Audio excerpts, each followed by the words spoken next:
broken down on the side of the road. No van, no tools. We're waiting for the tow truck to get here. But what I believe is going on, I believe we are having a spark issue. I got fuel. When I pump my carburetor, I can see the fuel dripping in. I do have plenty of fuel in the filter, so I believe our mechanical pump is pumping. However, I have no tools. So I don't believe it's a fuel issue. I believe we're having a spark issue, but I don't have a spark tester to check to see if I'm getting spark. I don't know. And the other issue is, oh, here's the tow truck right here. There he is. Let's get the sucker home.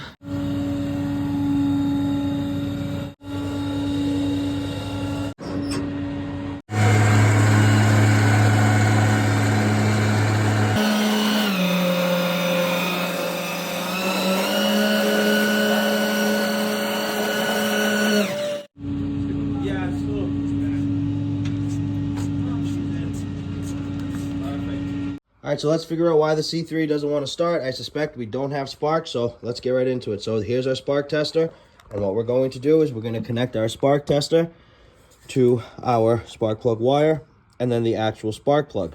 Unplug your spark plug wire. Now take the other end, find your spark plug, listen for the clip. Now we're going to have my lovely assistant go crank this. All right, crank it.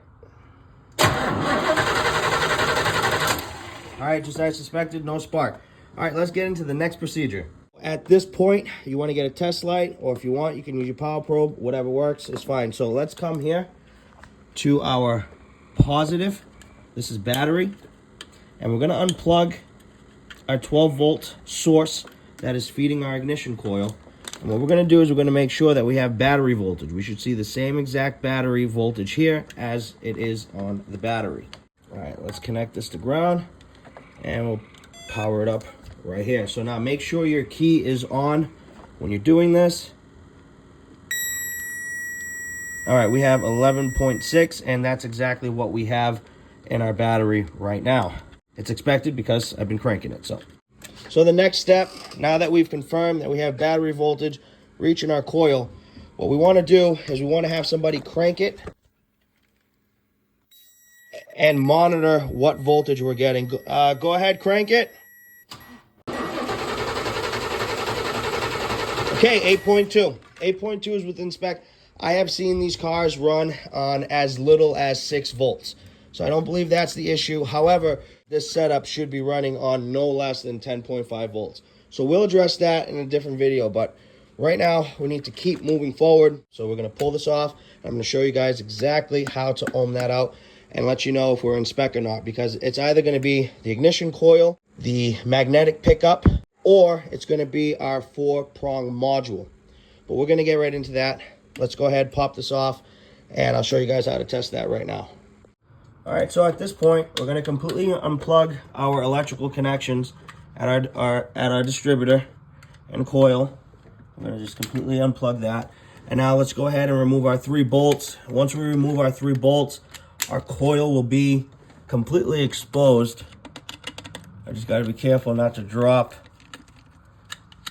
any of these screws.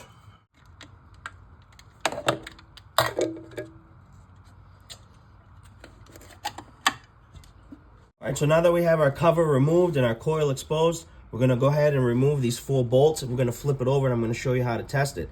This coil needs to be anywhere between 6,000 to 10,000 ohms. So we got to be in that range, and if we're in that range, we're going to rule this out, and we're going to move forward to our magnetic pickup, because that's suspect next. So now that we got our 4 screws removed, let's go ahead and lift this battle area up just like that. Now, you guys see this connection right here? What we're going to do is we're going to put our multimeter here, and then we're going to put our other lead of our multimeter on the negative strap that secures to the actual body of the coil. So we're going 1 lead here, and then 1 lead here, and we should be between 6 and 10,000 ohms. We're using the Testman. This is an auto range. It automatically knows what we're trying to test. If you don't have one of these, go ahead and set your meter to ohms. Now, once you've set your meter to ohms, I want you to take one of your leads and place it here, right on the center of this coil.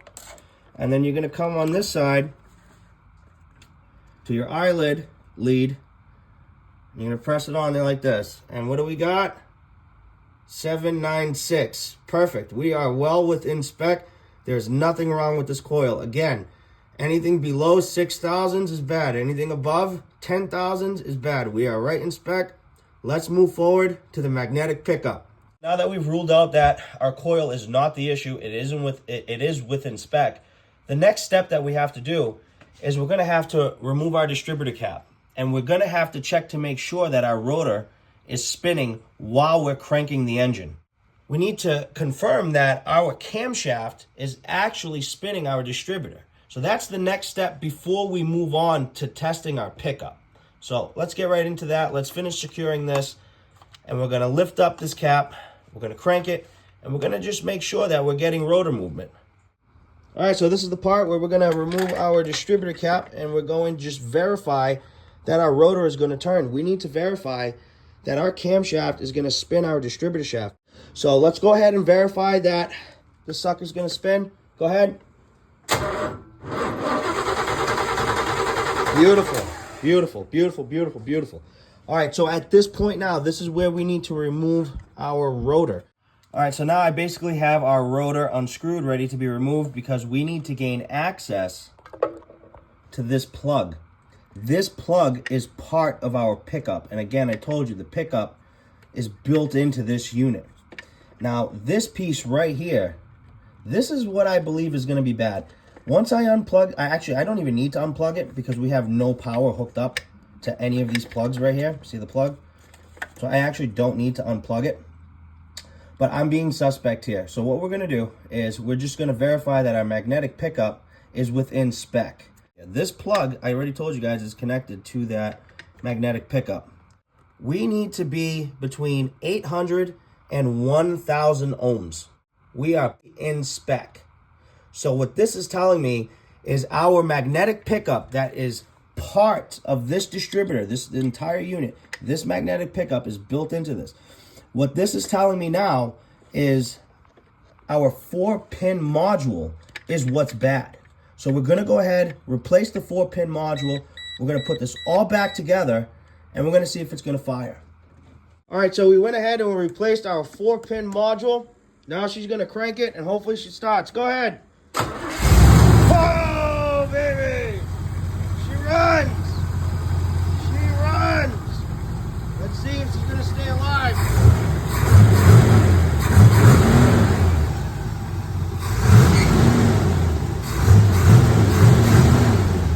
Awesome. All right, guys. And that's how you do it. You know what to do. Like, follow, and share, my friends.